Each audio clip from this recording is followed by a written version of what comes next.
Hey guys, what's up? It is Alec Torelli, and welcome back to an episode of the Hand of the Day. Hand of the Day. Today's hand comes from Live at the Bike, playing 50-100 No Limit Hold'em on my featured week when I was there in March.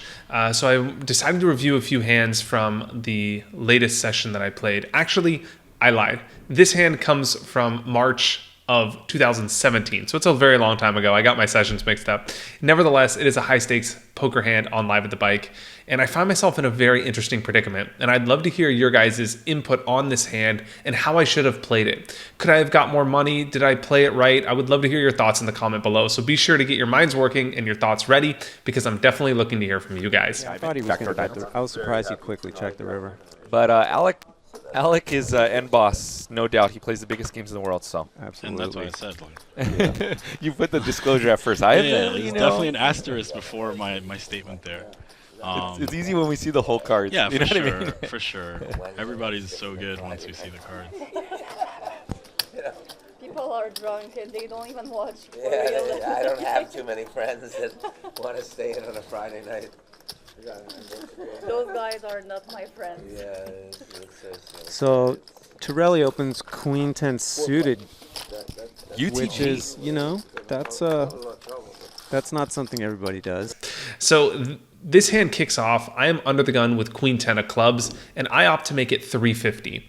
Now, Queen 10 of clubs is a hand that you're only going to want to open with a mixed strategy. It's a little bit loose to open in a full ring 9-handed cash game under the gun. Jack 10 definitely plays better. You're going to want to open your Broadway suited cards, but you're going to want them to be not have a gap in them. So one gap like Queen 10 is definitely more borderline. I'm only going to open it sometimes. That said, I am in a very good, juicy game, and there's a lot of players I want to play hands against. So I'm going to be opening a little bit looser here just because I think I have an edge on the field, and I don't feel like I'm going to get 3-bet. So I'm going to see the flop enough where I could realize my equity with my hand. So I open with Queen 10.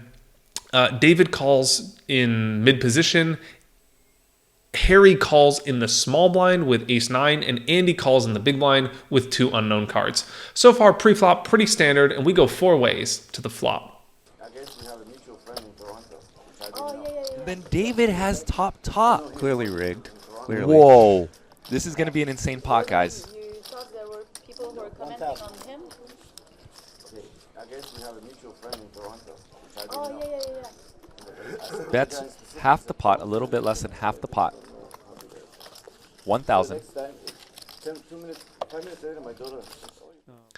Flop comes gin for me, Queen 10-4, and it gets checked to me. With a pot of 1,400, I definitely want to c-bet here. This is a board where if I missed with air, I'm also going to c-bet. If I have ace-king, ace-jack, king-jack, I'm definitely going to be c-betting here with those hands as well. So I want to mix in a very strong premium hand like Queen 10 with a c-bet. Now let's talk about sizing for a second. Because I'm betting into 3 other people and this board is very coordinated, I'm going to want to be c-betting with a larger sizing. If the board was different, Queen 5 deuce for example, I can go with a half pot c-bet size because the board is less coordinated and there's less draws that other players can have as well as I can have, and ranges are going to have what's called more polar equity, meaning you're either going to be way ahead or way behind with most of your range against your opponents. In this particular spot though, because I can have a lot of draws that have a lot of equity and my opponents can have a lot of draws, I'm going to want to c-bet bigger. My c-betting range is going to be narrower. I'm not going to have a ton of bluffs. I'm not going to be c-betting with like ace-5 suited. It's too loose. So my c-betting range is going to consist of big draws and big hands. And because of that, I want to c-bet larger. So I opt for 1,000. I think 900 is the smallest I would go. 1,200 is on the bigger side. I go right in the middle, $1,000 c-bet. David calls, which is totally standard with top pair, top kicker here. Everybody else folds, and we go heads up to the turn. I think Andy already folded, right? Or is he still in there? Yeah, he folded. Heads up. Wow, Andy turns a backdoor flush draw. No, Alec. Alec did, yeah. Yeah. Alec, yep. And Alex had even improves even more. 24 now bets, 28 bets about 75% of the pot. He's trying to put the piles in there. You know what I mean? Like, I think for him, it's just a digital world where... Yeah, And it looks like David's going to raise. Wow. So, like when you're on live stream. Yeah, I mean, I expect 61. Almost a min raise. So David is repping a straight here, guys. He's repping the Jack 9. We often see this with recreational players when they do a min raise. It's often a medium strength hand. It's often like a stop bet. They want you to stop betting. They want to find out where they're at, quote unquote. So I think Alex is going to have a very good idea where he is in this hand. And yeah, I don't think it's going to change his action. I think he's always going to call. I wouldn't be surprised if he just like puts the money in here, though. You think? Like it depends what he perceives this turn min raise to be, because it could just be like one of those like against recreational players. It's like a bet. It's a raise that like he just wants to get to showdown, right? So it just goes check check on the river a lot of the time. So if Alec perceives this bet for that to be that, then he might put in the raise again. It might come down to if he thinks he has fold equity against him. I mean, does David fold ace queen here if it's facing another raise? I don't think so. Yeah, and that's probably what he's thinking about right now. He has an idea. Yeah, the winter, they're having it now, like the... And it looks like he just flats. Yeah, that's the conservative play. With a pot of 3,600, the turn comes at 8 of clubs, another great card for me, giving me a backdoor flush draw and still have top 2 pair. The pot's 3,600 here, and here I want to bet big. If David has something like a draw like King Jack or a big hand like a queen, which is very likely he has, I want to charge him for that hand. He called with 2 people behind him, so it's very likely he has something like a big queen. That's the most likely hand he has, something like king queen, ace queen, queen jack, or maybe something like king jack suited. Either way, I still want to charge him for his draws or make him pay if he has a big hand, so there's no reason to really bet small here. There's no reason to bet like 1,800 because he's going to call whether or not I bet big or small. I'm repping the same range of hands as I was repping on the flop, so there's really no reason I see in my mind to bet small here. I want to build the pot and bet big and potentially get stacks in on the river, or at least make a very big value bet on the river to get as much of my stack in as possible. So I bet 2,800 into 3,600, which is, 3/4 size pot bet, which I really, really like. I think it's a good bet sizing, and we should go with a bigger size in this spot. Things get interesting when David raises me to 6,100. Now, here's where I'd like to analyze the hand from 2 different standpoints and really get your take on what I should do in this spot. I'd love to hear your thoughts and what you make of his raise. Try not to be results oriented. It's easy to say it's obvious what he has when we could see his cards, but let's think about all the hands that David could play this way.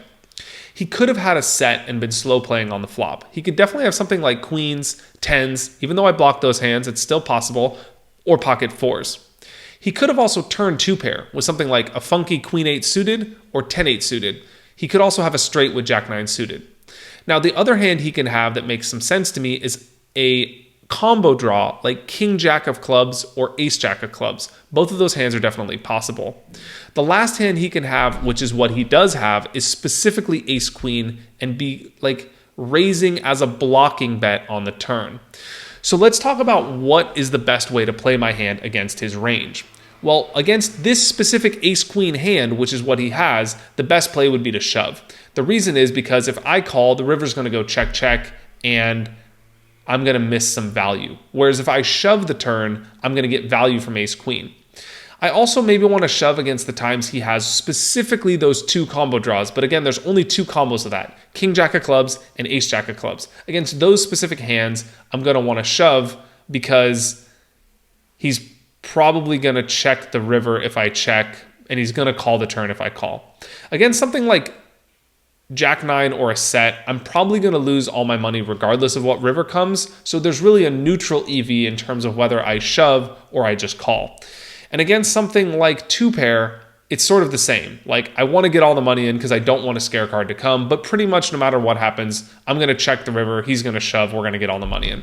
So if you look at like how I play each part of his range and sort of break it down, that's the process I'd like you guys to start going through when you're thinking about what to do here, is like think about how your play best matches up against all the types of hands your opponent can have, and then pick the best option that goes with all of those hands. If you look at how my range plays against those hands, I think that my hand plays against his range excuse me, I think the best play is probably to shove here. I think another alternative that I could go with is calling the turn and then shoving the river. That could be another option I could go with as well, kind of like a stop and go.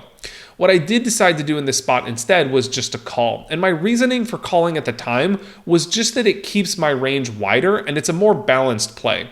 A lot of times, like in this spot, I really didn't know what to make of his hand. I didn't have like a clear read where I was like, I think he's got this, or I think he's bluffing, or whatever. For all I knew, he could have had a straight, he could have had top pair, top kicker. I really didn't know what he had.